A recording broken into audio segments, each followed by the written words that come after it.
Welcome back to the comeback season, where we bridge the gap between where you are and where you're meant to be. This show is rooted in the belief that a true comeback requires a foundation of a healthy mind and a healthy body.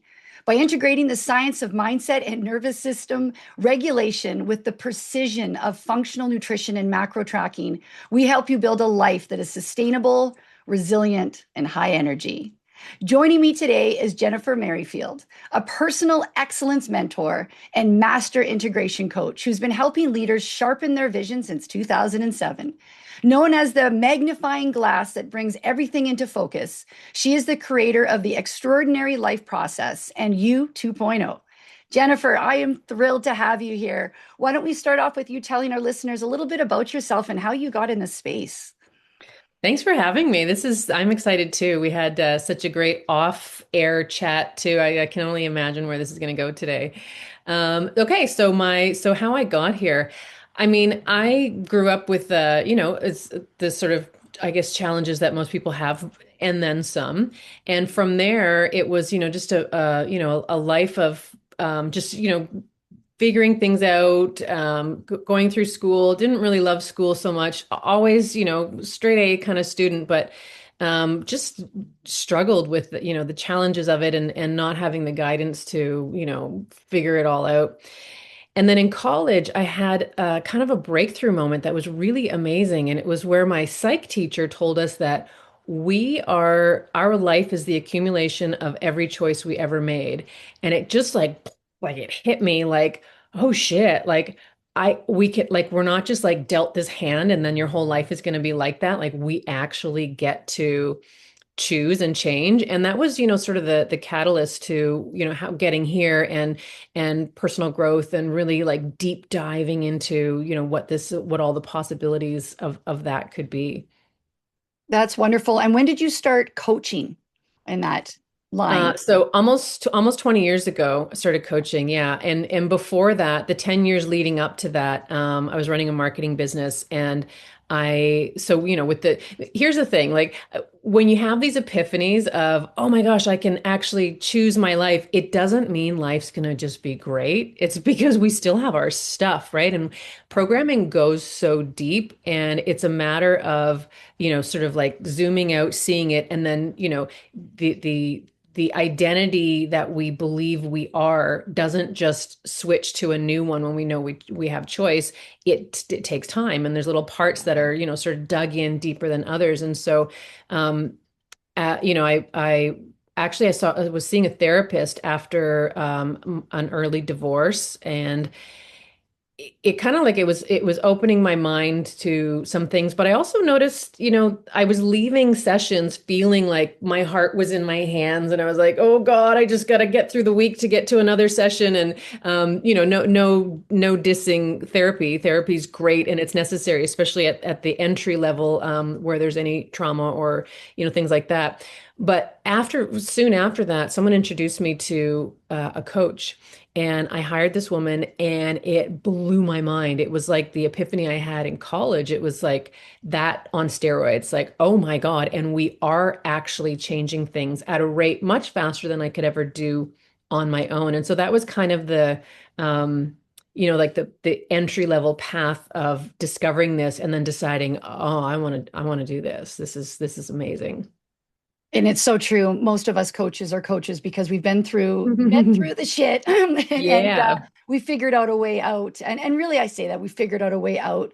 Let's be honest, life just keeps throwing you a curveball regularly, and it's usually when you're working with a coach or working with someone that you can kind of help you get back on track there. Yeah. But there was one thing that actually really caught my attention to you in our conversation we had Mhm. before the recording, and that's the integration part of it. And you're so Mm. right that we go to therapists, we listen to podcasts, we read books, we do the thing. Most of us know what we're up against. Most of us know that we need certain, discipline in life, and we know how the process goes, but it's that Yeah. integration part that really helps with the permanent effect rather than just a temporary fix. So Mm. let's start there. What does it truly mean to integrate personal excellence into our daily lives rather than just chasing that goal that so many of us do? Well, your keyword was know, like because we do know. Everyone knows what they need, what's missing, where, but we've been in this age of information, like the information era for a long time now, and Yeah, it's freaking awesome and we love it. But there's only so much knowing before we need to do something with it. Information without action equals nothing. We can know everything and talk about it, but if it's not changing our lives, it means we're not integrating. And integrating is embodiment. So it's becoming the identity of what we know that we prefer in our life. So in order to know if you're integrating your knowledge or not, is look around in your life. Are you happy? Are you comfortable? Are you satisfied? Are you where you want to be? Do you have what you want to have? And if not, it means the knowing and integration, the embodiment part is not totally connected, not happening. not aligned. And it's such an important topic, and it's something that so many coaches miss. And so many people, I don't even want to say coaches, so many people that are going through their lives and they think because I've experienced this, I should be here right now. Or, Yeah. I know this part and I get it, but I just can't move forward with that. So let's talk about that. Step one for integration. Knowing is half the battle, good old He-Man Yeah, metaphor. yeah, sure. But but what's your first step with, okay, this is it. This is what we need to do. How do we start integrating that into our life? So, I mean, and one thing you said was, I can't do this. It's really recognizing your language is a big part of it because, I can't is a brick wall. It stops and your subconscious goes, okay, let's find evidence of I can't. That's If right. you say, how can I? You've now taken down the wall and you've just opened up roads of possibility of what possibilities are there? How might this happen? It's creating movement. So I would say the first step is movement. So knowing is just stillness. Like I know. Okay, great. But how is the knowing happening, actually happening? So, ask anyone, how do you get healthy? You know, we know what to do. Do we Yeah. necessarily do all the things? No. And why? Discomfort. It's Yeah. always discomfort that will stop us in our tracks from fully giving everything. And personal excellence is about facing the discomfort even when no one's looking. And even especially when you're on your own, do you show up in actual taking action by yourself even when no one's looking, because that's the sign right there is you're not doing it for the kudos, for the external validation. You're doing it because you truly believe it, and you're able to have future gratification, Yeah. delayed gratification now to get the results later. Just to add on to that, I think another issue is the fact that people's identity and what they've created doesn't align with really who they are. And when we're going through life and we have these things start to happen to us, and we've created this narrative of this person that we are, well, a lot of the times when you're trying to integrate things into your life, well, of course, you're not going to be able to integrate something into a person that really isn't there. So to understand really that foundation of who am I and what do Mhm. I want? Because I can give you tools to integrate, and hey, all you need to do is take one step forward. But we both know that if we don't understand what that step means and how that's going to affect us, it's going to be really difficult, I guess you could say. And really a big reason why, we need to understand that I guess, what am I trying to say? Creating new neural pathways is so important, and it comes back to that identity and moving forward with who I want to be. Right. And that's a distinction there is who do I want to be and who am I? And Yeah, and when we talk about who am I, when we're trying to be someone that we think we should be, that's not who we are. Who there it we is. are is what we feel in the silence, in the stillness, when Yeah, we can just sit with ourselves and in the certainty. So certainty is the opposite of doubt, is the opposite of discomfort. Is that it's like knowingness. So like we believe something next level of belief is knowingness. It's like if I say, what's your name? You just say it. You don't need to justify it. You don't need to tell me why or convince me because you just know it. So the knowingness of anything that you want, if you can get to that knowingness level where you don't need to justify, that's just that there's your who you are. There's your, your identity beneath all the masks and the programming and all the stuff that's showing up to the outside world because we think we're supposed to. The identity, and you're absolutely right. It's important to identify the identity of the Yeah. person who has the capacity to hold and be the person that you want and the things that you want. It's Yeah. it's critical, or it's not going to happen. And another layer to that is the trust in yourself. And if you don't, Mhm. if you're not solid with your, what we just said, your identity, just like you said, if I ask someone your name, you're going to say it right out. There's no question, or not, you're not going to have to think about it. Well, if you are doing a lot of I can't versus I won't and understanding where that comes from, but then having that confidence to understand that, maybe I'm not what I thought I was. And it's really hard. And everybody that I've talked to recent, not everybody, but a lot of people that I've spoke to recently about this topic, and even actually last night in a small group, is that we have this idea of what we should be and where we should be in our life. And when that disconnect is there, we feel off track. And it's simply just a moment of going, okay, who am I? Is this really I can't do this? Or is this just I won't do this because I'm protecting myself from something else? And I know that that's the fear, that the fear of the unknown, right? The fear Mhm. of not understanding where you're going. But once we do understand that excellence in an integrated state, right? That okay, so now I understand that I need to do X, Y, and Z to incorporate this into my life. The next challenge is going to be cutting through all the noise, all the distractions, all the primitive things that we've told to ourselves. So you've been described as a magnifying glass for focus, which I love, by the way. Thank How you. can someone identify what they need to zoom in on when everything else feels like a priority? Wherever there's discomfort, go straight there. Go straight for it. Because what we naturally do is whoop, like, Yeah. oh shit, Yeah. oh, we try to avoid it. We rug, sweep it, wherever there's discomfort is the other side of discomfort is freedom every single time. And if we can get ourselves to not be afraid of discomfort, it's like, what's that phrase? Pain is inevitable, suffering is a choice. Mhm. Discomfort is suffering. Discomfort is a lot of it is choice. A lot of it is magnified, exaggerated in our minds, but not necessarily in reality. Sometimes the things we avoid when we finally go there, we're like, ah, shit, this wasn't as bad as I thought it was. Like this is Yeah. not such a big deal. But we create stories in our mind that are not even true. So Yeah. whatever's uncomfortable, there's something beautiful there for you. There's something to unfold and discover and create, and it's something that matters to you because if it didn't matter, it wouldn't be Yeah. uncomfortable and it wouldn't bother you. I tell my clients, get curious. Get curious Yeah. as to why the discomfort.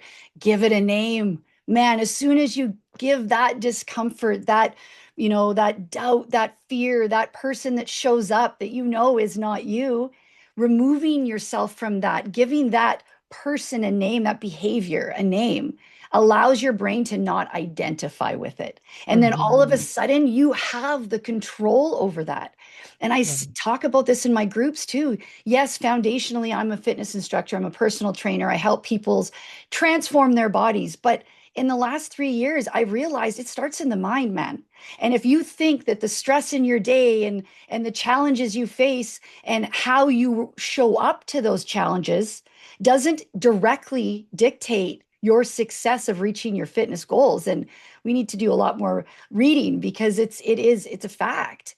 And really, when you separate that emotion and you get curious about why you are acting the way you did or why you responded, let me change that, why you reacted versus responded, that, in my opinion, can be a stepping stone to understand the why.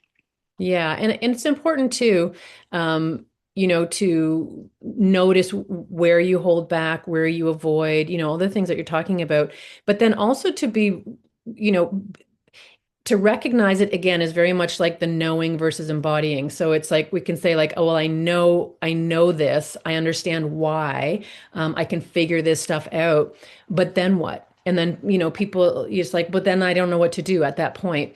And that's where it's like, be gentle with yourself. Like we're so hard on ourselves. Oh, It's like the biggest breakthrough to having anything and everything you want is self-love, but genuine self-love no matter what. And self-love includes self-forgiveness. So if you look back to anything in your life and there's that ick, which could be regret, guilt, shame, any of those, there's a place to do some work on and to yeah. love yourself and to know, okay, especially if you're at a point where you say like, oh, I would never do that again. Well, great. That means you've grown, you've evolved, you've expanded since then. That means you get to let yourself off the hook and forgive yourself for that and move forward. So if we don't forgive ourselves, we bring it with us. And when we bring it with us, we bring the energy of it with us as well. And that affects the people around us.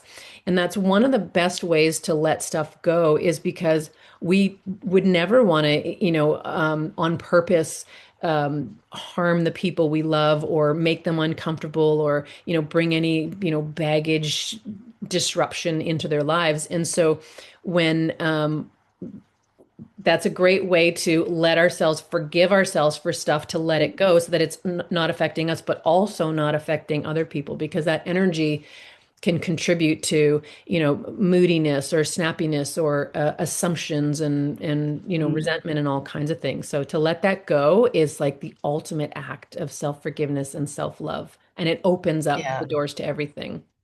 Giving yourself grace is so important. And, Mhm. obviously there's times in our life where, maybe we just overlook something. I'm not talking about that, but, it is important to take personal responsibility when something happens and not just continuously give yourself the grace to allow to continue to make a mistake. But when you've learned by something and you've moved forward from it, you know, positive self-talk and giving yourself that love and like I just said, the grace to move through it is so important because that's really where the trust comes in. And Mhm. if anyone thinks that, yes, it's important to trust others, but it is equally important, if not more, to trust yourself. Because if you can't trust yourself and to get past the mistakes you've made and all these other things, you're going to be in that continuous loop moving Mhm. forward, right? Yeah. Another thing we talked a little bit about is, you know, the 2.0, the new version. We kind of Mm. touched on that. I want you to carry through with that a little bit and where that came from and what that means for your clients. So you mean the U 2.0 Yeah, course that I yeah, have? yeah, Yeah. Okay. So my original course is the Extraordinary Life Process, and that's the 12-week. That's like the big like you want to deep dive, like you want to change everything for the best. Like that's where we go. And an offshoot of that is the U 2.0, which is also very important and sometimes can be added later or can be the groundwork for the big one, but it came from the people who are really willing to look in the mirror. And when I say really willing, it's gonna sting. Like yeah. it's when you're willing to see that you are the common denominator in everything you do, everything you say, all the interactions you have, all the experiences, that you're always the common denominator. You're always there. And no matter what happens to you or with you, you have a part in that. Some Hmm. people get a little ruffled and a little tense, like, hold on a second, I was a victim of this thing that happened. And I get that, been there. I know what that's like. The part that we have in that is the perception we have and how we carry forward. So that moment that something happened, let's say like a victim thing where you get attacked or abused or something like that. That moment, yes, we are a victim in that moment. As soon as that moment is done, we now have choice. Choice instantly comes in.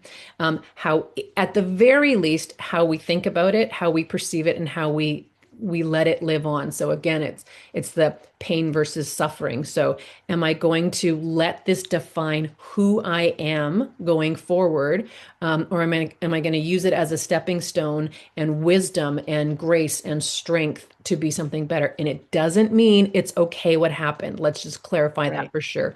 It Yeah. doesn't mean what happened was fine or justifiable. And when we talk about forgiving and forgetting, I always say forgive, but don't forget, because being human is to remember. To being remembering is smart, but remembering without the emotion is where you really will grow and expand in your life. If I can remember something in my life that was tragic and very debilitating, without the anger, without Yeah. the resentment and the, all that, I that gives me freedom. And I'm saying this from Yeah. experience because I've got a few of those in the past. And so U 2.0 is about seeing yourself in order to see the power that you really have. So we talk about, we talk about boundaries, of course. We talk about not being an emotional babysitter to other people, which is the people pleasing, part of boundaries, and really, showing up for ourselves and recognizing really the power that you have in any situation. You always have a choice, you always have a voice, and you always have a say. And if you don't know how to do that, it's okay. You can learn. There's no character trait about you that can't be shifted if you Mhm. want it to be. The reason I wanted to ask you about that is because it's a perfect example of why taking personal responsibility is about responding. So I actually wrote about this in my book, and I did have a bit of pushback, and people question it. And really, I said, there's horrible things that happen to people every day, awful, awful things. But Yeah. that doesn't mean that you don't have a part to play in that, because how you respond is going to change the trajectory of how that affects you. So Yeah. if I've gone through something traumatic, yeah, it's horrible. There's we could, I'm sure, make a big long list, but that Mhm. doesn't mean that thing didn't happen to me, and I still need to be the one to respond to that accordingly with the choice that I make to either move forward and not let that shape me into a different person that I know I'm not. And this is when it comes down to identity. And in my opinion, this is why identity can be kind of pushed off track, because we allow these certain situations where we don't take personal responsibility. We don't decide, okay, this happened to me. How is this going to look moving forward? How am I not going to let this affect me? And then move from that. The second thing I really liked is remembering without emotion. We both know Mhm. how the brain works. The brain, we don't really have memories. Our brain builds the memory based on the emotion that we had. And that's Mhm. why separating your emotion is such a powerful tool, and it's a hack, man. Because the second you can remove that emotion, your logic brain, that prefrontal cortex is like, okay, I can work now. and, Yeah, and exactly. right. And that, And no, go on. yeah, I was going to say it's important also. There is a process to it, and I'm sure you know this already. But just for the listeners, is to detach. It sounds it's like I know this. It sounds, oh, this is wonderful. This is so perfect. I'll just detach emotion. It's Yeah, it's not boom. that easy. It doesn't happen like that. Okay, it takes time, and depending on the level of trauma and the perception of it, and how it still shows up in your life. There's a process and it takes time, and most people can't do it on their own. I hesitate to use the word can't. It's very hard to do it on our own. But with support, it can happen. And so two people can have the same trauma, and one can be over it and detaching emotion within a couple of months, and someone else might take years. And it's Mhm. very individual, and it's okay. Whatever the process, however long the process might be, is beautiful. It's fine. There's nothing wrong with you. There's nothing that you should be doing differently. It's just how it works for you, and it's okay. And so it's important to not, we're not just to let people know, like you and I are not just saying, yeah, just go and detach your emotion from it. Emotion is a real thing, and that's what makes us human, and that's what's beautiful about us, and that's what, we get to have that. And if we only had the happy emotions, there would be a ceiling to it because we don't have the contrast of the other Yeah. ones. And so when we have these traumas and these difficult things in our life, and I always say, people who have the biggest traumas have the biggest joy and the biggest passion if they let themselves, because it's that contrast of seeing the differences. If I, walk out and it's a beautiful spring day, if I've been, really, suffering from what's that, February blahs or whatever they call it in the winter and whatever, I'm going to see it as like, wow, this is a big deal. But someone who's got like spring all year round, it's going to be another day. And so contrast is important. So to let yourself know that any traumas and pains that you have, there are many ways to use it in your favor. And also, like we said earlier, be gentle with the process. There is no rush whatsoever. It's not a race or a certain target that you got to get to. You get to have your process in your way. And part of your identity is recognizing it. And that's awareness is the first step. It's those unmet expectations that will throw us for a loop every single Yeah. time. And Mm, it's we paint this picture of what we should be like. And actually, I'm about to speak at a Fearless Woman event next week. nice. And one of my platform topics is going to be we all of us will have this paint this picture of what we thought we should be, of how we should act and what our life career wise should look like. And then when it doesn't show up to that, and we look back and we think, well, I just made all these mistakes and I just did this, and our focus is on something else, it changes how it looks. So understanding that it's a lot about perception of what happened, like what you said earlier, you could have two people grow up in the same house, do the same thing, experience the same thing, and have two totally different stories. And that Hmm. comes down to that perception and that emotion at the time and how that affected us. And then the next layer is what we allow in and how we paint that picture.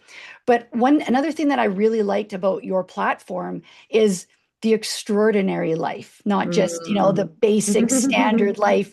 Yeah. So when we're talking about what internal shift do you coach your clients through to help them understand that it's not just about the standard way of life, it's an exceptional life and we can all reach it.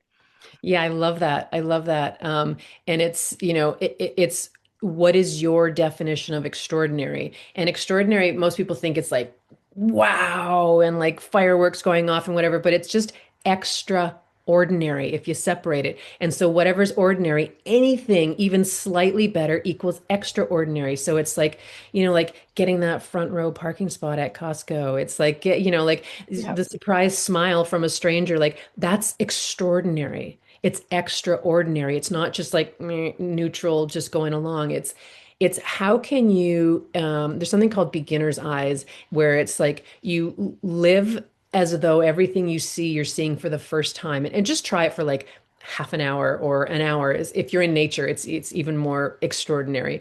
But just seeing things as if you're seeing it for the first time, you get to just embrace the beauty, because we take things for granted. We have our, say we go to work every day, we do the same procedure, get up, coffee, shower, car, drive this route, that, whatever. But do to go off track a little bit, just like there's a phrase in coaching, I'm sure you know this one, notice what you notice. And people are like, what does that mean? It's like when you notice what you notice, you'll start asking yourself, well, what am I supposed to notice? Should I notice this? Should I notice that? And next thing you're noticing things you wouldn't next necessarily be paying attention to. And so extraordinary is like train your subconscious to seek the lovely, the wonderful, the better, the extraordinary. And it's by repetition and by noticing it. Yeah. But when you do, your subconscious will lock in, this is what I'm supposed to be paying attention to. because that's what you're focusing on, and it will seek evidence of that. If I'm in a worry state, my subconscious is looking for evidence of worry because it doesn't know that what I'm thinking isn't what I want to be thinking. It's just like Mhm. it's like the faithful servant, like, okay, that's what we're focusing on. Great, I'm on it. And so it's us, we need to consciously choose a new perspective, a new thought, a new focus, and then we get that. But the extraordinary is just, like, give yourself a challenge to notice 10 extraordinary things in every single day. And it just becomes, you start training your mind very quickly. And at the end of 2 days, 3 days, a week for sure, your entire physiology will shift. It's your RAS system, your reticular activating system. That's It will right. always pick out everything that you want to see. We have millions of stimulus coming to us daily. Our brains can't possibly take in all of it. But what it will do is help you by pointing out what you want to see. So if I'm in a negative mood and I'm just the victim of my life and there's no way I have any possible way of getting out of these circumstances, your brain's going to help you by pointing that out. Guess what? Nope, now I'm going to show you that you're a victim. Now I'm going to show you this negative thing. But this, like Mhm. you just said, is a choice. Yeah. You have it is possible for you to change how you perceive it. But that takes to sometimes take a step back. And like you said, take a step back and look. What are you looking at? Are you noticing the beautiful little things in life? Yeah. And you know what's really, really interesting too is a lot of people will say, well, I don't know, I don't believe that I have a choice. I don't know. And Yeah. and I always say, like, don't believe it. Like, don't believe it. Just challenge yourself to just be in the place of searching for evidence. Is like, do I have a choice? Is there something better? Because as soon as we say, is there something better to find? Boom, you start looking for something better to find. Is there something beautiful in this day? Is there something positive going to happen to me? Is there, when you start asking these questions in that focus, you're going away from, am I going to get another bill? Is there a problem happening? Is, like, we go away from the worry, doubt, and we go into possibility. And it's like, don't believe it, just look for evidence of it, and then you'll prove it to yourself. And it's kind of fun. It's like a game. It's, and I do it often because it's like if you make the effort to see the beauty in everything, you're going to see the beauty in everything, and just Yeah. watch your day change and Oh yeah. evolve, Oh because yeah. that's what it's all about. But I want to talk a little bit about that internal state, and how when you have an internal state in whatever capacity, if it doesn't match that external action and what you're doing, that's honestly when a lot of depression and anxiety comes up, because there's a disconnect. Yeah. When your identity doesn't match your subconscious mind, which is who you are, that default mode network that shaped you, that made you who you are, who you are, but yet you've let the stress of this world and the stress of your day change that a little bit. So let's talk about that, the internal narrative not matching that external action, and how a lot of the time that leads to self-sabotage. Yeah, so what you're talking about right now is mostly survivor state, survivor Yeah. mode. There's victim, survivor, and thriver, and a survivor state is where you're just like, gotta do things, gotta get things done. There's energy movement, which is good, because you're going forward, but it's coming from a place of measuring, comparison, competition.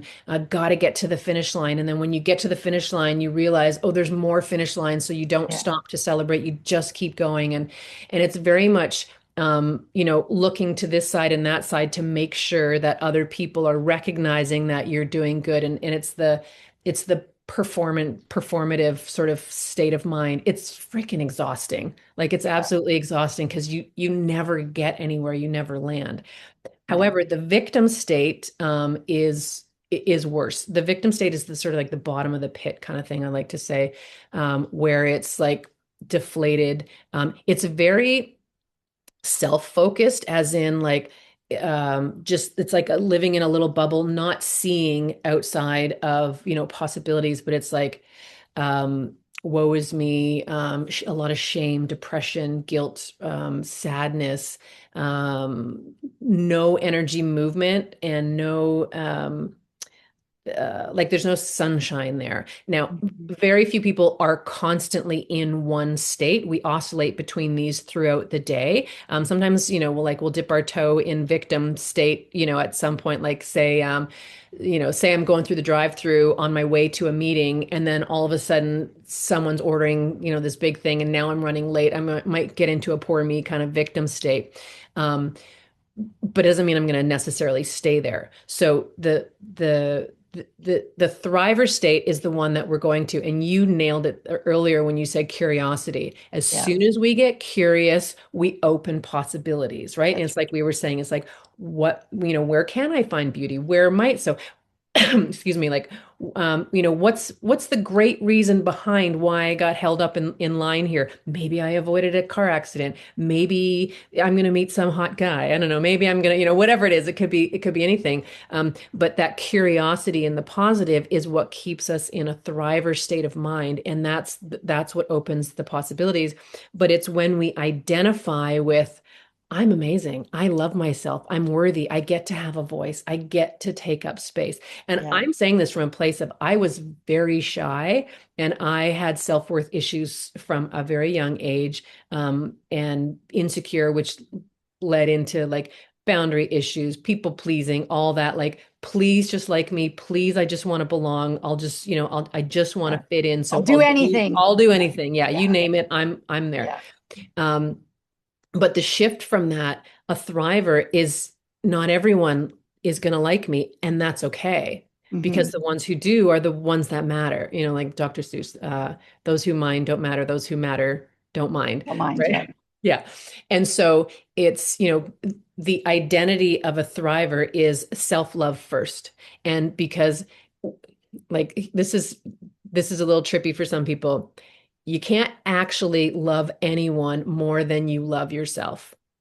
And it's kind of Hmm. it gets a cringe going because um when we say like no no no, I'll put myself second and I'll sacrifice myself for my family or my whatever, it- it's not that we love them more. It's that we're seeking that validation. We're seeking the belonging. We're seeking something from them.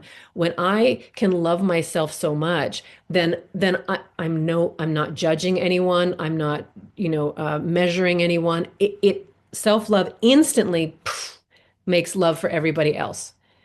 Hmm. It, I love that. yeah, it's am I clear with that? Is there No, any you are. little wrinkles in that? Yeah. I never actually thought of it that way because it is something that we all struggle with.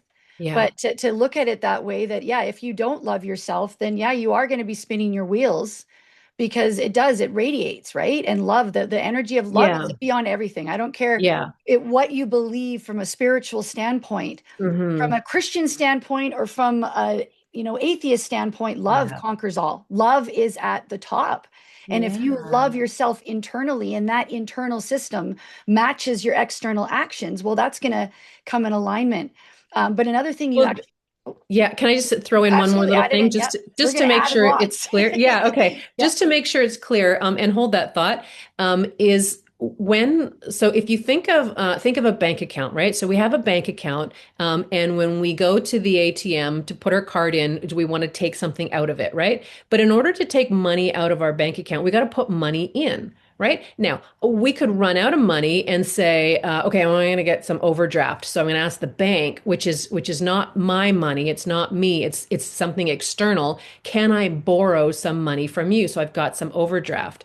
So if you think of that with self-worth and love, if I if I have an empty bank account, self-worth bank account, if I'm trying to, have a great life and I don't have anything to draw from on my own, I'm going to go to someone else. I'm going to come to you and I'm going to either, seek validation in some way by being performative, telling you everything you want to hear, making you feel amazing. So you're like, oh, thanks. And as soon as you're like, oh, thanks, and whatever, you give me a little bit.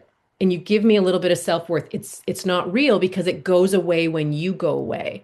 And so that's the overdraft is I'm seeking it from other people. I'm being performative. I'm being a people pleaser. I'm being like, oh, you're so wonderful. It's okay. No, no, I don't mind. I'll put myself down here and you can have that because you're so wonderful.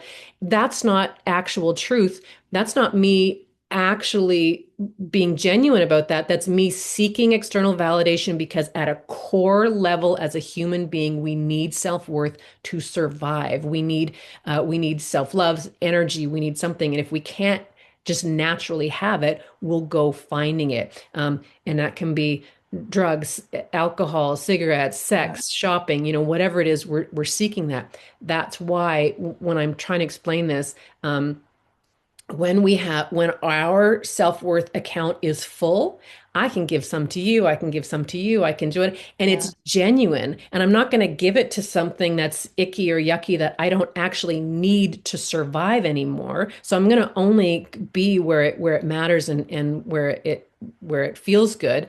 And it's like when you light a candle. If I light your candle with my candle, my flame is still here. It doesn't go away. So it's um, hopefully that helps explain That's it more. profound, buddy. Okay. Like that, Okay, that is good. incredible. That Yeah. is so good. And when did you think of that? Because it's profound. Like it pictures exactly what's going on with us when we don't love ourselves first. And Yeah. and do we even know like what true love is? Like this is another thing. Like Mhm. true love, you guys, isn't just giving people what they want or telling people what they want to No. hear. It's telling people the truth in a loving way out of, because if you truly love somebody, you're going to want them to become a better person. You're not going to want to be proving your point and see I'm right, these sorts of things to try to make yourself feel better. True love is helping yourself or other people through that, but that's just as much with yourself. And understanding that, I got to be honest with myself. I have to be able to Mhm. trust myself. And is this voice going on in my head from my formative years, from somebody else? It's not even me. So really, I think doing the work to understand is, what does that look like for you? Do you even know how Yeah. to love yourself? Because there's a lot of people I'm talking to these days that don't. And they don't even, they don't get it there. And then the next thing that I want to talk about that's so important when we're doing this work is, like you said earlier, celebrating those small wins. When you finally learn to love yourself, when you're like, oh, I get this, those aha moments, those, even though there wasn't any physical action in that aha moment, that is big. And to celebrate that awareness is so important, because the more you celebrate that awareness, the more your brain's going to notice the things that you'll be able to celebrate more. Yeah. And what really happens when you pause to celebrate is you're acknowledging something about yourself, and that's an act of self-love.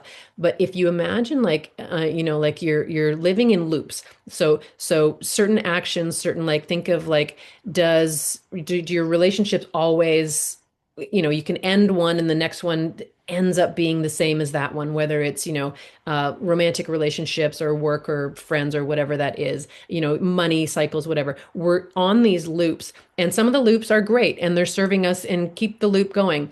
But when there's a loop that's not beneficial, um, it's like it's a false identity. It's repeating actions and ending up getting the same results every time.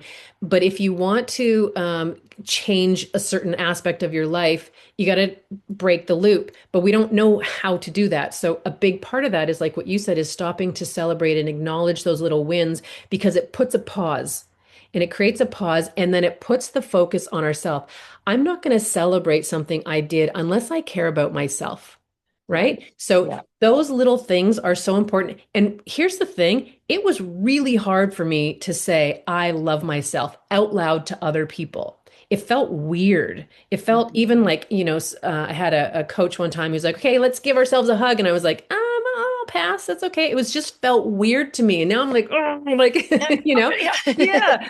But Love the it, butterfly hugs. yeah, but it's how, like, how sad is that we grow up to believe that self-love is not the first thing, and that it's awkward or uncomfortable. But to get to those, just those little tiny steps of like, yeah, I like this part of my body, or I like the way I look today, or I really did a good job, setting the table or making something beautiful, or this at work, or whatever, like little tiny things, anything, that self-love just goes such a long way. Mm. And next level of that is, if you think of every part of your body, every part of your personality as an individual part of you, and think of it as like a child.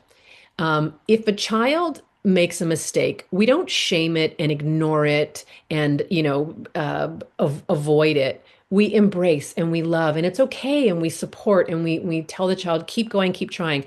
Think of a part of your body that you're not, necessarily loving at the moment. If you imagine that as an individual part, it just wants to be loved. It just Yeah. wants to be appreciated and seen. When's the last time you went through every part of your body and went, thank you? Yeah. Like, even though you don't look perfect or behave perfectly at the moment, thank you because it's necessary in the whole. Yeah. When I started doing that many years ago, it was a game changer because I was so self-critical and so hard on myself, and realizing that, oh my God, like it's just a part of a body. Like, it, it doesn't matter what anyone else thinks. I get to love this part of me. I get to love, whatever. And so any of those little, exercise, they will break loops and they will create you into a new identity of someone who, think of the people that you look up to that really inspire you. They're not going to shame parts of themselves or and hold on to that for life and say I'm not worthy because I have a this part of my body that I don't like, right? So Mhm. even those little tiny things go so far in becoming the identity of the person that really thrives in your life. And that would work so well because your brain, we both know your brain needs evidence. It needs evidence to know that something's possible. 50% of your success in anything you do is simply believing that it's possible. Because if deep down inside you're like, this isn't going to work, I've always been like this is something that's just part of me. You keep up with that, then of course nothing's going to change. But when you open up that possibility and you create the evidence for yourself, so I love that as well. If I can't love this part of me, well, how am I going to love the whole of me?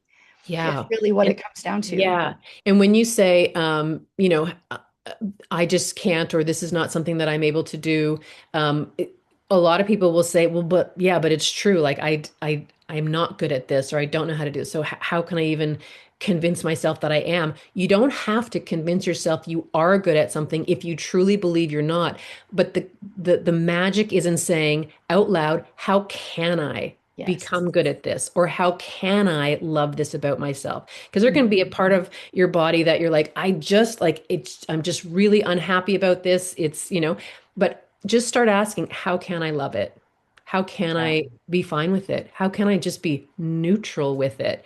And just ask the question, and then you're opening up to answers. Because by saying I can't or I don't know how, boop, it just shuts the door and just builds a wall right there.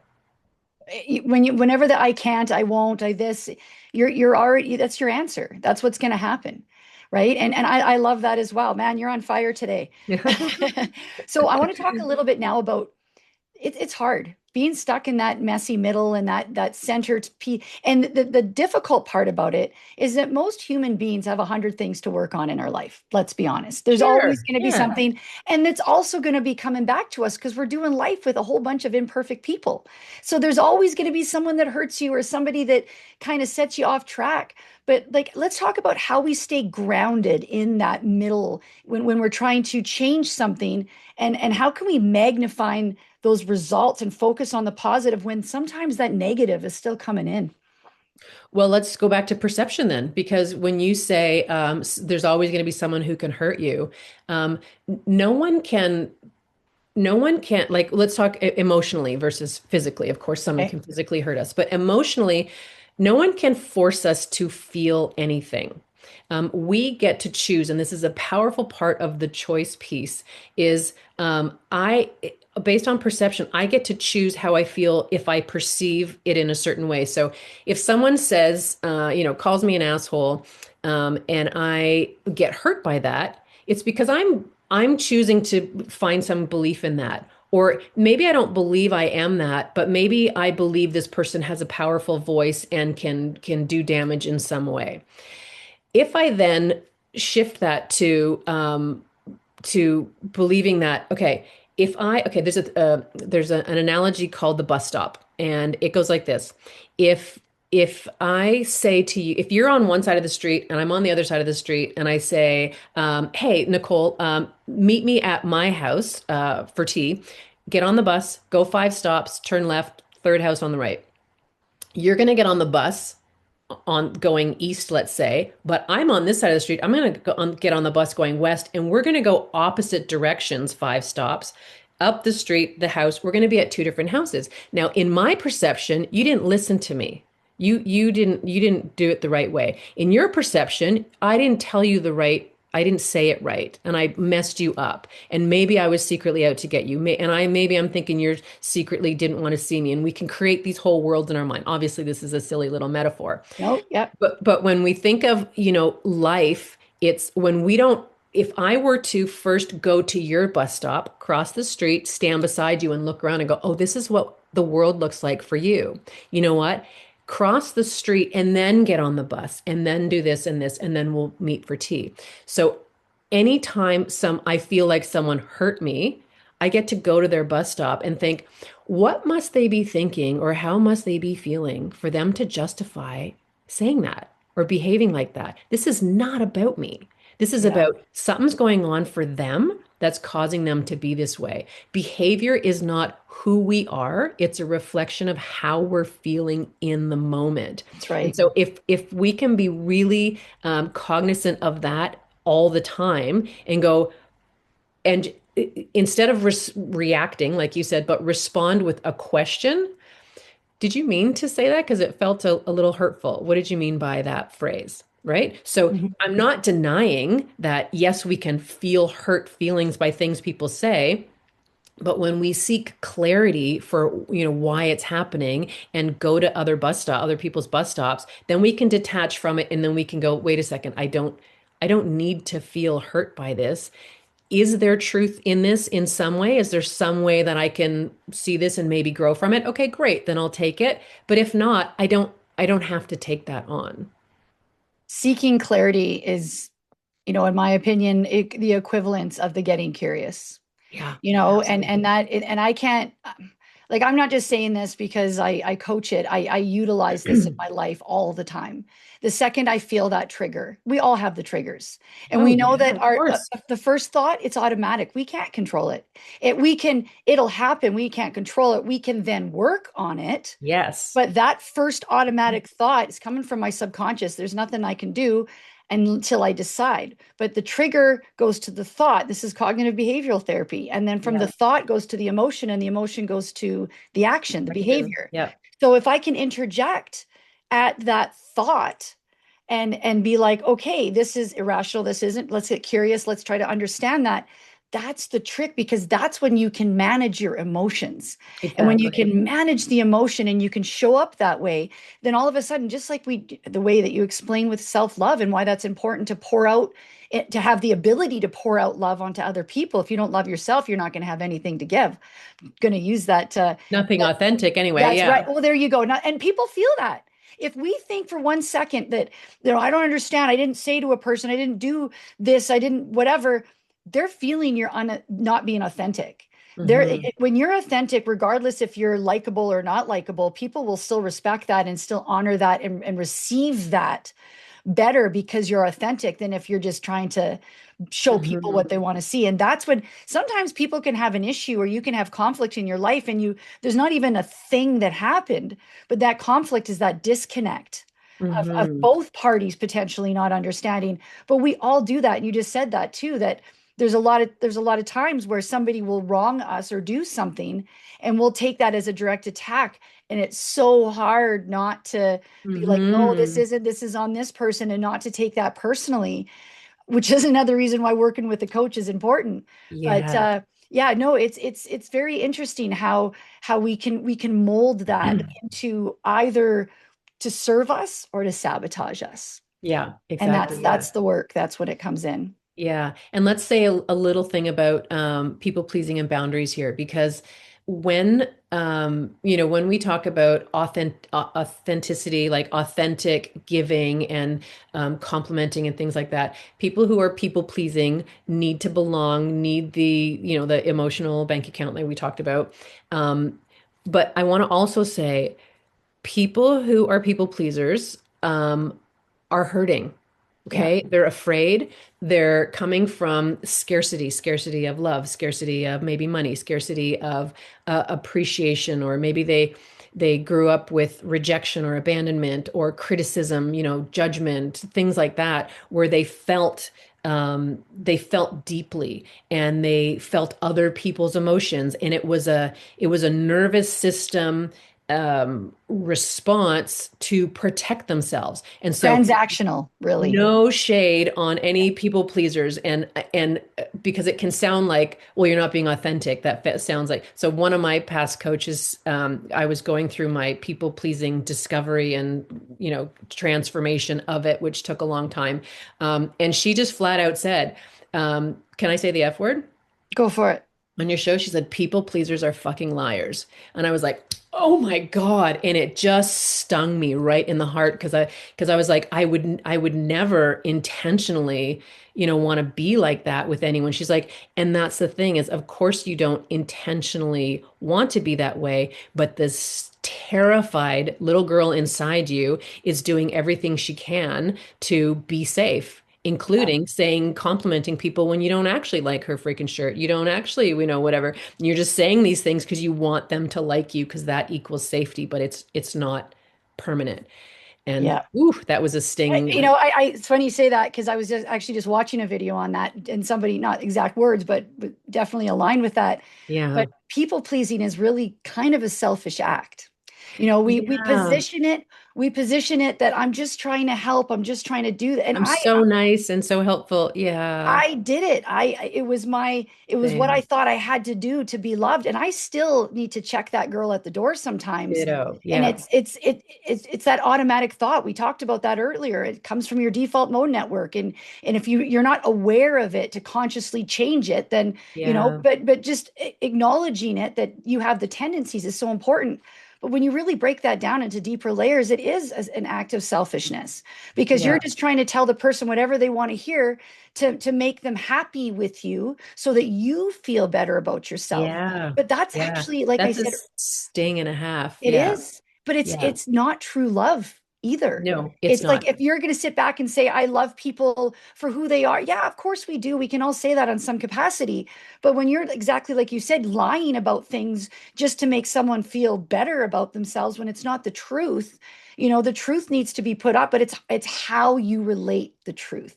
So there's that middle ground there. Yeah. And then the danger is in being in that scarcity, people pleasing place, and then realizing this, and then going into shame about it. Because I had my Yes, little shame moment of like, oh, I'm so embarrassed now. Now I feel like such a, like, and then realizing like, okay, so that is not going to get me on the survivor to thriver mode. This is going to keep me in victim.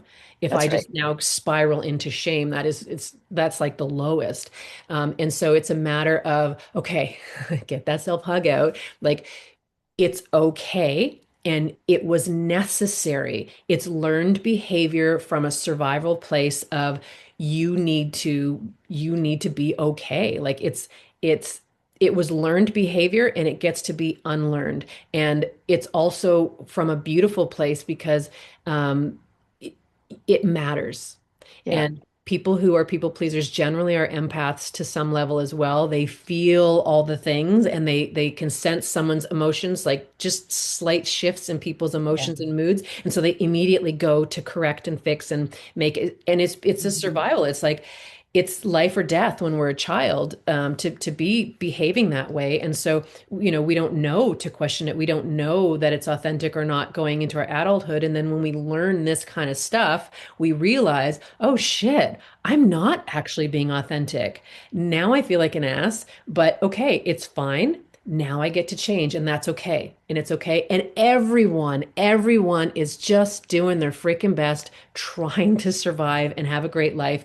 And when we realize we don't have to just survive, we can thrive and actually love ourselves, and therefore authentically love other people too, then we have so much more to give. And it's okay. It's okay to say, I love Yeah. myself. What just came to me when you're saying that is the similarities between people that reflect their insecurities through people pleasing versus the people that reflect their insecurities through judging. So you have, Mm. but both come from the same foundation of pain, of hurt, of whatever. Whereas, and really it's why there's so much conflict in this world. You have two people that have both gone through serious whatever, catastrophic events in their life. One person survived through that, becoming a people pleaser to feel safe, but the other person, survived out of that by pointing out everybody else's faults to make them feel better. And Well, you get both. that's exactly. And pointing out other people's flaws is another self-protective Yeah, mechanism. So it's yeah, like, if I feel really bad about myself, if I yeah. shine the spotlight on someone else, I can feel a little bit of reprieve. That's And right. just to say, people pleasers are also judgmental. So, Mhm. and vice versa. Oh, a So hundred percent. But when you say that, but that's why that popped in my we head all, because the yeah, similarities we are all judge. astounding. Yeah. We all Yeah. judge through that. And I'm Yeah. actually currently in my life going through this right now with somebody that was very close to me that is just so quick to judge every little detail. And my reaction to that in the last few years has been, oh, to just give, people please. And it really it comes from the same foundation of just pain, hurt, and not understanding how to truly guard my heart. And it's just we're spinning our wheels there. So it's very interesting. Man, you are a wealth of knowledge, Jenifer. Thank you. I could talk to you Thanks. for hours, but we've already even gone over an hour. Have we? Oh, wow. Amazing. Okay. Yeah. No, it's But so easy and smooth. yes, but hey, listen, why don't you tell our listeners now how they can get a hold of you? I know you offer some free resources for people to take advantage of. So why don't you Yeah. tell people how to reach you, what those resources are, and then the best way to connect?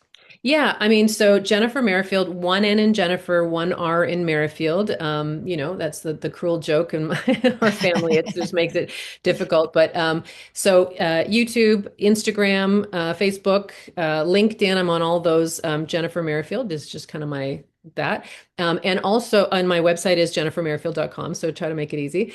And then also I'm on School. So SKOOL, school.com and /integration. That's my free community. So you can come and join me there for, conversations like this. But I also, every 2 weeks, I do, we call them clarity calls, hot seats. So we have a little bit of chat and then who wants to be in the hot seat. And we usually get through a few people where you get some free master level coaching. We kind of do that. I also do masterminds. I've got a women's extraordinary edge community that will be starting. These are the paid stuff.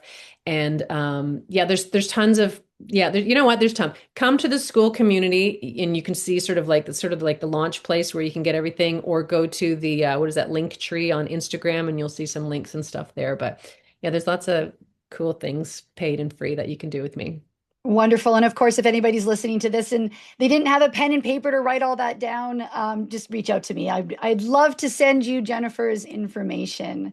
Yeah, ditto. This Thank was you. fun. This was This was great. fun. Yeah, I Yeah. feel you and I could have version 2, 3, 4, and 5. Let's do it. Yeah, let's do it. All right. Well, Yeah. if today's conversation with Jenifer reminded us that excellent isn't a destination we reach, but a state that we integrate through focused intention and the courage to audit our own energy. When we apply that magnifying glass, like she said, to our habits, we stop drifting and start driving towards the extraordinary. Thank you so much for tuning into the comeback season. Our mission is to provide you with the tools to master your mindset and fuel your body so you can navigate life's transitions with strength. Remember, your comeback is fueled by the choices you make for your mind and your body today. My friends, we will see you next time. Thank you for joining us on the comeback season. Please remember, the conversations we share here are for informational and motivational purposes only. We are not licensed medical professionals, and this podcast is not intended to diagnose, treat, or replace guidance from your doctor or your healthcare provider. Always consult your healthcare team before making changes to your nutrition, your fitness, or your mental health routines. Your health and well-being comes first, and we want you to move forward safely with the right support for your journey.